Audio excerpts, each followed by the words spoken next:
Le poulpe qui arrête son cœur en nageant. Et si je vous disais qu'un animal peut arrêter son cœur volontairement pour survivre? Aujourd'hui on découvre un comportement incroyable du poulpe, et ce n'est pas tout. Fonctionnement des 3 cœurs chez les poulpes. Chez les poulpes, le système sanguin fonctionne grâce à 3 cœurs bien distincts. Premièrement, il y a 2 petits cœurs branchiaux situés près des branchies. Eux, leur boulot c'est de pomper le sang vers les branchies pour l'oxygéner. Ensuite, entre en jeu le 3e cœur, appelé cœur systémique, plus gros, qui envoie le sang oxygéné partout dans le corps du poulpe. Ce système original est nécessaire parce que les poulpes ont un sang épais et visqueux contenant de l'hémocyanine, une protéine bleue qui transporte l'oxygène mais demande beaucoup d'énergie pour circuler. D'ailleurs, petite particularité, quand un poulpe nage, le cœur systémique fait une pause, obligeant l'animal à préférer la marche au fond plutôt que la nage prolongée. Origines évolutives du système à 3 cœurs. Le système à 3 cœurs des poulpes remonte à des adaptations évolutives liées à leur vie active et leur mode de déplacement unique. Leurs ancêtres étaient des mollusques avec une coquille externe et un style de vie assez tranquille, pas vraiment du genre sportif. Avec la perte progressive de leur coquille, ces animaux ont gagné en mobilité et ont dû développer une bonne endurance pour filer rapidement et efficacement sous l'eau.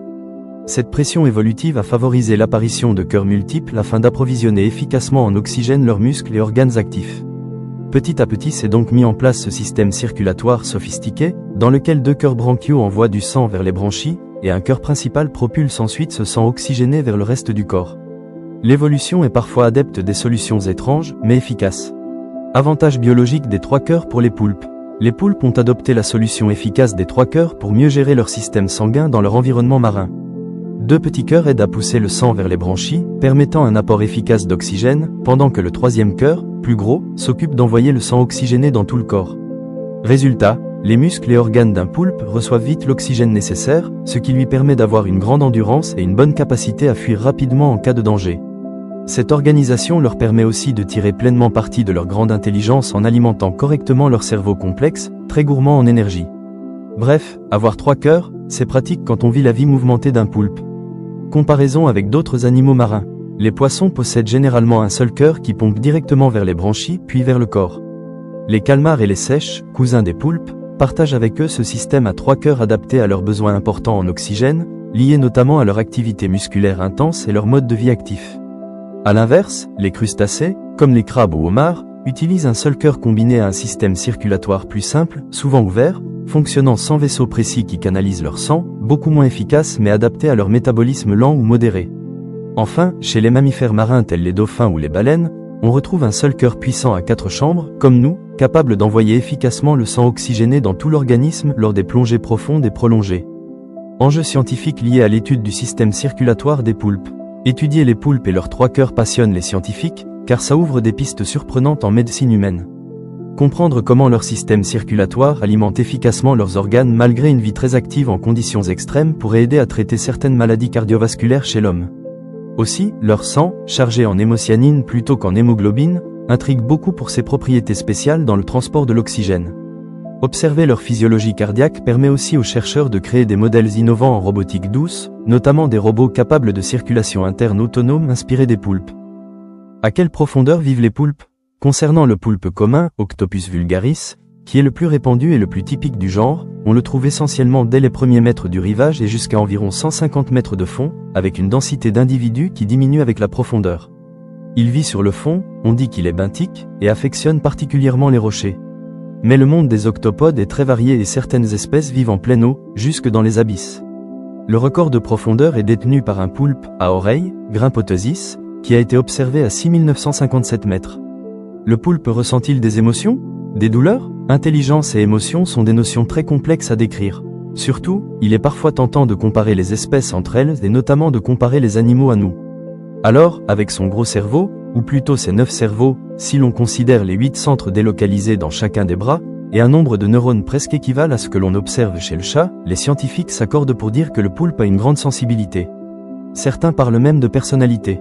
Une chose est sûre, leur intelligence et leur sensibilité ont évolué totalement indépendamment des nôtres depuis très longtemps. Difficile de dire si elles sont plus ou moins importantes que chez tel ou tel vertébré, mais elles sont très anciennes et très différentes. Beaucoup reste à découvrir. Comment se reproduisent les poulpes? Pour se reproduire, le poulpe utilise l'un de ses bras, le 3e à droite chez le mâle du poulpe commun. Ce bras copulateur, ou ectocotyle, est doté d'un conduit au sein duquel voyagent les spermatophores, sac contenant les spermatozoïdes. Le poulpe insère l'extrémité de ce membre spécial dans la cavité dite paléale de la femelle pour y déposer sa semence. Cette offrande, pouvant provenir de plusieurs mâles, est stockée avant d'être mobilisée pour féconder les ovules via un trajet par l'oviducte. Pourquoi et comment les poulpes produisent-ils leur encre? Le poulpe est passé maître dans l'art de l'illusion et du détournement d'attention.